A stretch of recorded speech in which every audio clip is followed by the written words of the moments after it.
আসসালামু আলাইকুম ওরহমতুল্লাহি ওবরাকাতুহ। আমার প্রিয় দিনী বোনেরা, আশা করি আপনারা সবাই আল্লাহর অশেষ রহমতে ভালো আছেন। বোনেরা, দেখতে দেখতে আমাদের মাঝ থেকে বিদায় নিয়েছে রহমত, বরকত ও মাগফিরাতের মাস রমাজান। ঈদুল ফিতর ২০২৬-এর আনন্দও আমরা উদযাপন করেছি। কিন্তু এখন ঈদের রেশ কাটতে না কাটতেই আপনাদের মনে কি কিছু প্রশ্ন উকি দিচ্ছে? একটু ভেবে দেখুন তো। রমাজান তো চলে গেছে। এখন কি মনে হচ্ছে আবার সেই আগের মতো সব ইবাদত ছেড়ে দেব? রমজানে এত সুন্দর আমল করলেন, এত কষ্ট করে তারাবি পড়লেন, তাহাজ্জুদে কাঁদলেন, সেটা কি শুধু রমজানের জন্যই ছিল, নাকি সারা বছর এই সুন্দর অভ্যাসগুলো চালিয়ে যাবেন? অনেকে ভাবছেন, রমজানের পর তো ইবাদত অনেক কমে গেছে, তাহলে কি আমার রমজান বৃথা গেল? আমার আমল কি কবুল হল না? আমার প্রিয় বোনেরা, এই প্রশ্নগুলো যদি আপনার মনে এসে থাকে, তবে আপনি একা নন। আমাদের অনেক বোনই ঈদের পর এমন হতাশায় ভোগেন। কিন্তু চিন্তার কোনো কারণ নেই। আজকের ভিডিওতে আমি আপনাদের এই সব প্রশ্নের উত্তর দেব। আজকের ভিডিওতে আপনাদের জন্য এমন একটি সহজ, বাস্তবমুখী এবং দীর্ঘমেয়াদী ইবাদতের রুটিন দেব, যা একজন ব্যস্ত মা, গৃহিণী, কর্মজীবী নারী কিংবা ছাত্রী যে কেউ খুব সহজেই সারা বছর মেনে চলতে পারবেন ইনশাআল্লাহ। আমরা হতাশ হব না, বরং আল্লাহর রহমতের দিকে এগিয়ে যাব। ভিডিওটি শেষ পর্যন্ত মনোযোগ দিয়ে দেখুন। কথা দিচ্ছি, আপনার মনের সব দ্বিধা কেটে যাবে। বোনেরা, প্রথমে আমাদের বুঝতে হবে আল্লাহ সুবহানাহু ওয়া তাআলা রমজান মাসকে কেন আমাদের জন্য দিয়েছেন। রমজান কি শুধু এক মাসের জন্য আসে? না, বরং রমজান আসে আমাদের সারা বছরের প্রশিক্ষণের জন্য। সহজ কথায়, রমজান হলো একটি আধ্যাত্মিক ট্রেনিং ক্যাম্প। এই ট্রেনিংয়ের ফল পেতে হলে তো আমাদের সারা বছর আমল করতে হবে, তাই না? একজন খেলোয়াড় যেমন ১ মাস ট্রেনিং করে সারা বছর ভালো খেলার জন্য, তেমনি আমরা ১ মাস সিয়াম সাধনা করেছি সারা বছর মুত্তাকি বা আল্লাহ ভীরু হয়ে চলার জন্য। রমাজানের পর যারা এই ভালো আমলগুলো ধরে রাখে, আল্লাহ সুবহানাহু ওয়া তাআলা তাদের অত্যন্ত ভালোবাসেন। আমাদের প্রিয় নবীজি সাল্লাল্লাহু আলাইহি ওয়াসাল্লাম বলেছেন, আল্লাহর কাছে সেই আমলই বেশি প্রিয় যা নিয়মিত করা হয়, যদিও তা পরিমাণে অল্প হয়। সুবহানাল্লাহ! একবার ভাবুন বোনেরা, কথাটি কত সুন্দর। আল্লাহ আমাদের কাছে পাহাড় সমান ইবাদত চান না, যদি আমরা তা কিছুদিন করে ছেড়ে দিই। বরং আল্লাহ চান আমরা অল্প করি, কিন্তু প্রতিদিন করি। যে ব্যক্তি রমজানের পরেও ভালো আমল ধরে রাখে, তার মানে হলো তার রমজান কবুল হয়েছে। তাই ইবাদতের এই ধারাবাহিকতা বা কন্টিনিউইটি ধরে রাখাটা আমাদের জন্য খুবই জরুরি। এখন প্রশ্ন হলো, আমরা কিভাবে শুরু করব?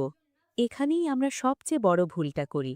আমরা ভাবি, রমজানে আমি প্রতিদিন এক পারা কুরআন পড়েছি, রাতে ২০ রাকাত তারাবি পড়েছি, এখন সারা বছর আমাকে ঠিক এভাবেই পড়তে হবে।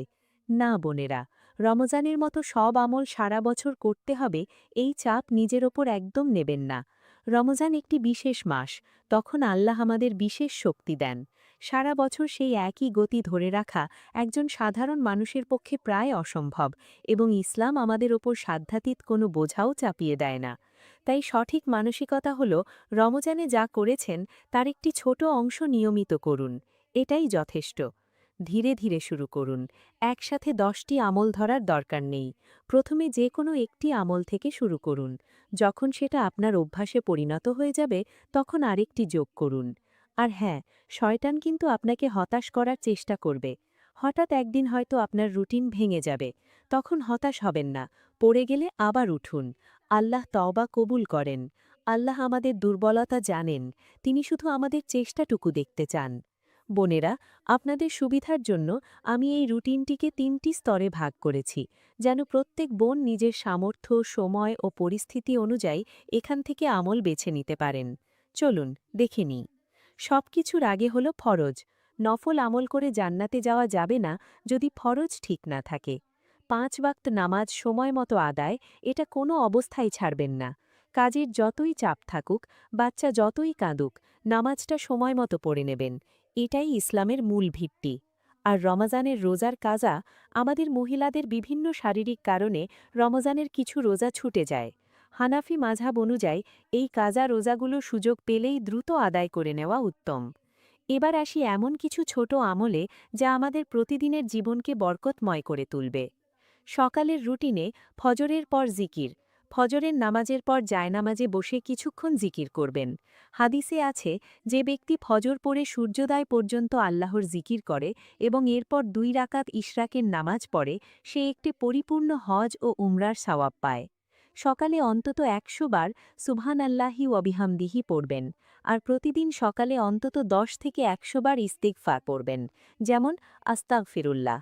দিনের মাঝে সংসারের কাজের ফাঁকে প্রতিদিন কমপক্ষে 10টি আয়াত অর্থসহ কুরআন তিলাওয়াতের চেষ্টা করুন।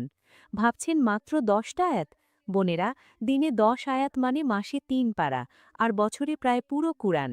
বিন্দু বিন্দু জলেই তো সিন্ধু হয়। দিনের যে কুটো সময় 10 বার নবীজির ওপর দুরুদ পড়ুন। সহজ দুরুদ হল সাল্লাল্লাহু আলাইহি ওয়াসাল্লাম।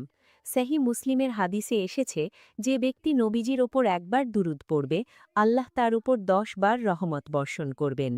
চলতে ফিরতে, রান্না করছেন, ঘর গুছাচ্ছেন, বাচ্চার কাপড় ধুচ্ছেন, মুখে মুখে জিকির করুন।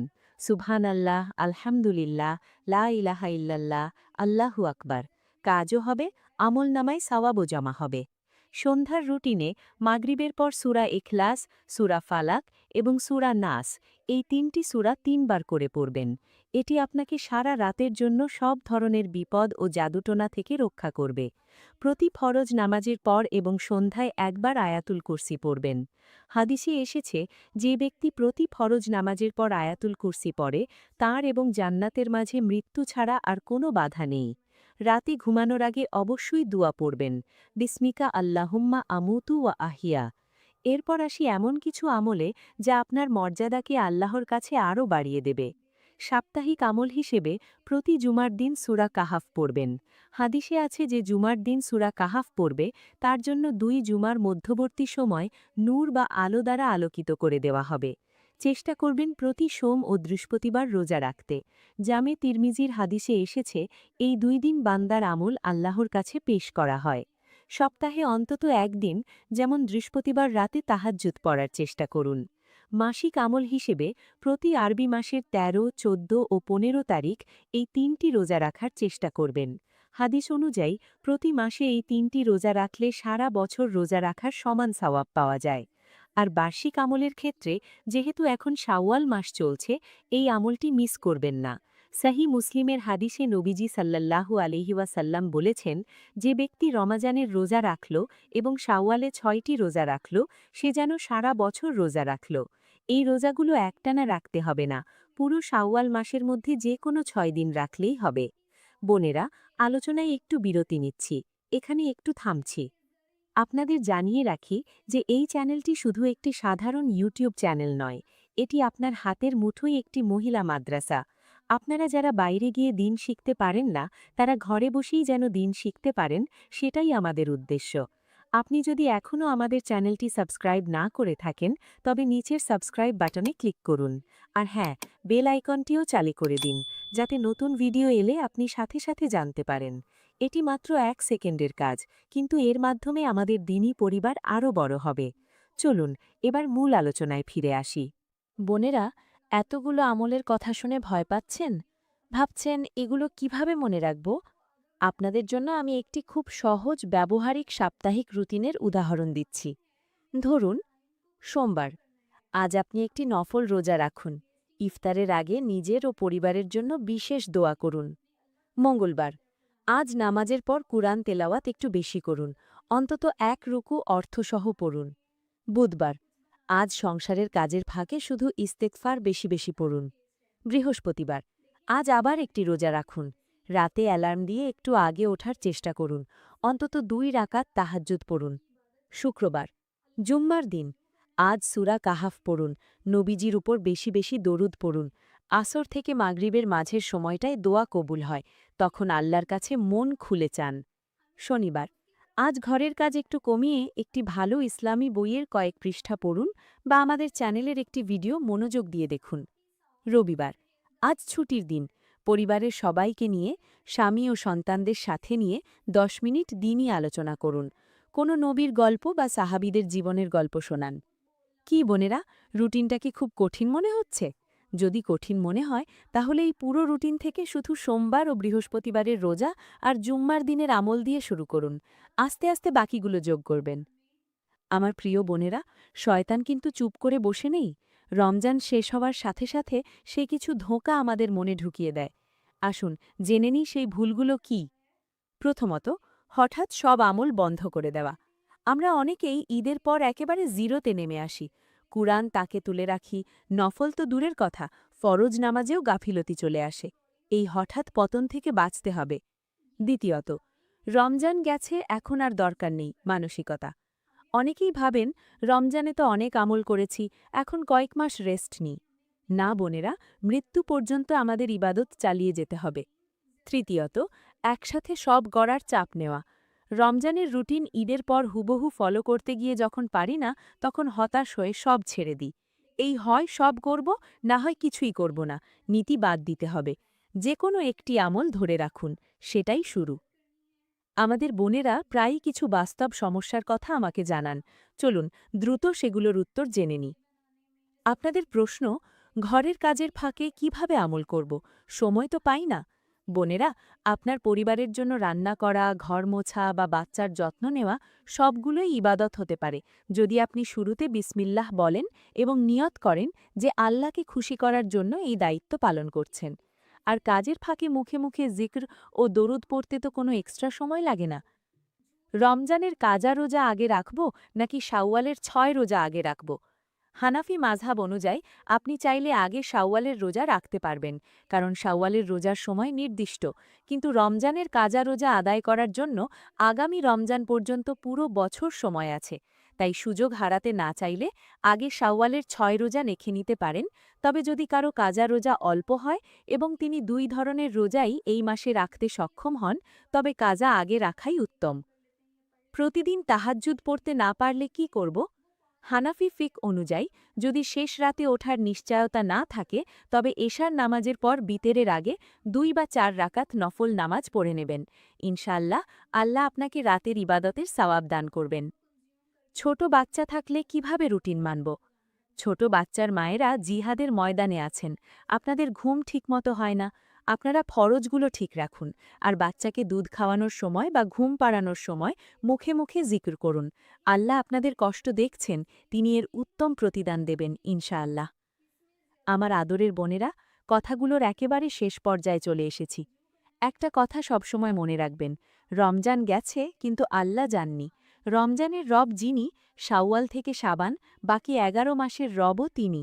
তার রহমতের দরজা সারা বছর, প্রতিদিন প্রতি রাতেই খোলা থাকে। আপনি যদি একজন সাধারণ নারী হন, যিনি শুধু ৫ ওয়াক্ত নামাজ পড়েন, ফরজ রোজা রাখেন এবং নিজের সতীত্ব রক্ষা করে স্বামীর আনুগত্য করেন, হাদিস অনুযায়ী জান্নাতের ৮টি দরজা আপনার জন্য খোলা থাকবে। সুবহান আল্লাহ। একটি ছোট্ট আমল, ধরুন প্রতিদিন শুধু সূরা ইখলাস ৩ বার পড়া, যা আপনি সারা বছর করছেন, সেটা রমজানের সাময়িক হাজার আমলের চেয়ে আল্লাহর কাছে বেশি প্রিয় হতে পারে, যদি তা ইখলাস বা একনিষ্ঠতার সাথে হয়। তাই আজই শুরু করুন। অনেক বড় কিছু না, শুধু একটি আমল। হতাশ হবেন না, হাল ছাড়বেন না। আল্লাহ আমাদের সবাইকে ভালোবাসেন এবং তিনি আমাদের ক্ষুদ্র চেষ্টাকেও অনেক বড় করে দেখেন। আসুন আমরা সবাই মিলে আল্লাহর কাছে একটি ছোট্ট দোয়া করি। হে আল্লাহ, আমাদের সব বোনকে রমজানের পরেও ইবাদতের এই ধারাবাহিকতা ধরে রাখার তৌফিক দাও। হে দয়াময় রব, আমাদের ভুল ত্রুটিগুলো ক্ষমা করে আমাদের ক্ষুদ্র আমলগুলো তুমি কবুল করে নাও। সংসারের শত ব্যস্ততার মাঝেও আমাদের অন্তরকে তোমার জিক্রে সজীব রাখো। আমাদের এবং আমাদের পরিবারকে জান্নাতুল ফিরদাউসে একসাথে থাকার তৌফিক দান করো। রব্বানা আতিনা ফিদ্দুনিয়া হাসানাতাও ওয়াফিল আখিরাতি হাসানাতাও ওয়াকিনা আজাবান্নার। অর্থ, হে আমাদের রব, আমাদের দুনিয়াতেও কল্যাণ দান করুন, আখিরাতেও কল্যাণ দান করুন এবং জাহান্নামের আজাব থেকে আমাদের রক্ষা করুন। আমিন ইয়া রাব্বাল আলামিন। বোনেরা, ভিডিওটি শেষ করার আগে আপনাদের কাছে আমার একটি ছোট্ট চাওয়া আছে। আপনারা কে কোন আমলটি সারা বছর ধরে রাখতে চান? নিচে কমেন্ট বক্সে গিয়ে লিখুন, আমি রমজানের পরেও আমল ধরে রাখব ইনশাআল্লাহ। আমার বেছে নেওয়া একটি আমল, এরপর আপনার বেছে নেওয়া আমলটি লিখুন। আপনাদের কমেন্টগুলো পড়লে আমার যেমন ভালো লাগবে, তেমনি অন্য বোনেরাও উৎসাহ পাবেন।